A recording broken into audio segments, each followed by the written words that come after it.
Trí tuệ người xưa, mưu kê tiểu phù. Vào năm 700 trước công nguyên, tại ngoài cửa Nam đô thành nước Dảo, dưới chân thành, cờ chiến phần phật tung bay, gươm giáo lấp loáng, mũ sắt nhấp nhô, áo giáp cuồn cuộn. Đại quân của nước Sở tiến ào ạt vào đánh phá nước Dảo, thế còn lớn mạnh hơn, mây đen ép thành, thành phải đổ. Thế nhưng tường thành nguy nga kiên cố, trên thành canh giữ nghiêm ngặt suốt ngày đêm, nhất thời không thể nào tiến công vào được. Sở Vũ Vương không biết cách xoay sở ra sao, liền triệu tập hết quan văn tướng võ lại để thương nghị mưu lược đánh thành. Có một viên quan tên gọi Khuất Hà nói với vua Sở: nghe nói quốc vương nước Dảo từ trước chỉ làm việc bôi bác, chẳng có mưu lược, lại chẳng biết nghe người trung trực bảo khuyên.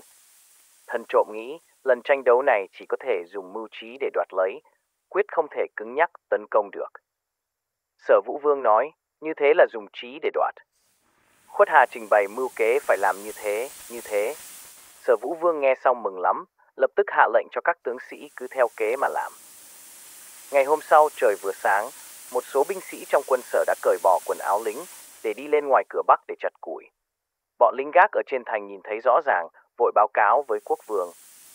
Vua nước Dảo hạ lệnh nói, mau mau sai lính đi bắt hết bọn tiểu phu nước Sở về đây. Thế là một đoàn kỵ binh từ cửa Bắc xông ra nhanh như chớp điện đã tới chân núi, bắt sống được 30 người nước Sở. Ngày thứ ba, vua Sở lại cử số tiểu phu đi chặt củi càng đông hơn. Sau khi quốc vương nước Dảo được tin, nói lần này phải cử số binh sĩ đông hơn, đi bắt hết chúng về cho ta. Một mưu sĩ quỳ xuống can rằng, tâu đại vương, thần nghĩ rằng ta không thể khinh suất, manh động được. Quốc vương quát hỏi, vì cớ gì? Mưu sĩ nói, ngày hôm qua chúng ta đã khinh thường mù quáng bắt về 30 người Sở. Ngày hôm nay chúng vẫn cử tiểu phu đi, vậy mà vẫn không sai binh lính đi hộ về. Số tiểu phu này liệu có phải là miếng mồi ngon để nhử ta không? Quốc vương giận dữ nói, mồi ngon mới lại chẳng mồi ngon. Đã là người phải ăn cơm, nấu cơm thì cần phải có củi lửa. Chúng không lên núi chặt củi, có lẽ nào chúng tự chặt chân mình làm củi nấu cơm hay sao? Còn đối với việc chúng không cử lính đi bảo vệ, thì đó là điều thất sách của bọn chúng.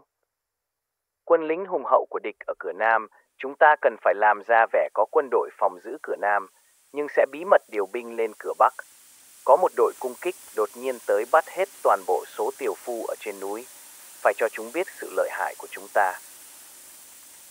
Mưu sĩ còn muốn nói điều gì nữa, nhưng quốc vương đã xua tay cho lui, phát ngay cờ lệnh, điều binh khiển tướng. Quân nước Dảo xong tới cửa Bắc, đi tới chân núi, bỗng nghe thấy tiếng chiêng thúc trống rộn, bốn bể vang lên tiếng giết. Đội quân mai phục, ngụy trang khéo léo, chẳng ai có thể nhận ra, từ đất chui lên đông như kiến cỏ. Một trận hỗn chiến kinh hoàng làm cho chim trời phải kinh, thú rừng phải sợ. Quân Dảo bị nhốt trong vòng vây dày đặc với muôn tiếng gào, giết, giết. Từng tên giấy giụa trong bãi máu.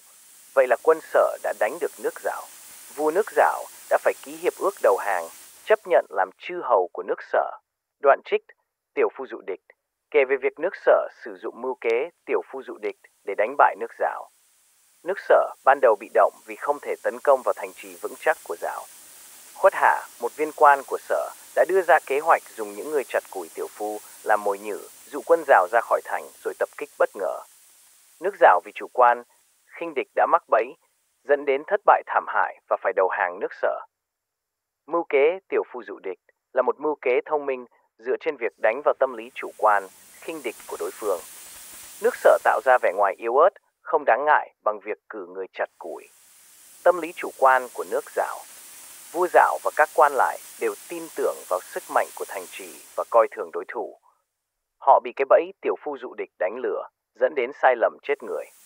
Vai trò của Khuất Hà. Khuất Hà là người có tầm nhìn chiến lược, nhận biết điểm yếu của đối thủ và đưa ra mưu kế hợp lý. Ông là nhân vật chủ chốt dẫn đến chiến thắng của nước Sở. Bài học kinh nghiệm: luôn giữ thái độ cảnh giác, không chủ quan, khinh địch. Đây là điều cần thiết trong mọi cuộc chiến đấu, từ chiến tranh quân sự đến các cuộc cạnh tranh trong kinh doanh, học tập. Phân tích kỹ đối thủ, nắm rõ điểm mạnh, điểm yếu. Hiểu rõ đối thủ giúp bạn đưa ra chiến lược phù hợp và tránh những sai lầm đáng tiếc. Sử dụng mưu lược linh hoạt. Không nhất thiết phải đối đầu trực diện. Đôi khi mưu kế, chiến lược tinh vi, hợp lý sẽ mang lại hiệu quả cao hơn. Cần có người có tầm nhìn chiến lược, đưa ra kế hoạch hợp lý. Nhân tài, người có năng lực, có tầm nhìn là yếu tố then chốt để đưa ra quyết định chính xác, chiến thắng trong mọi lĩnh vực.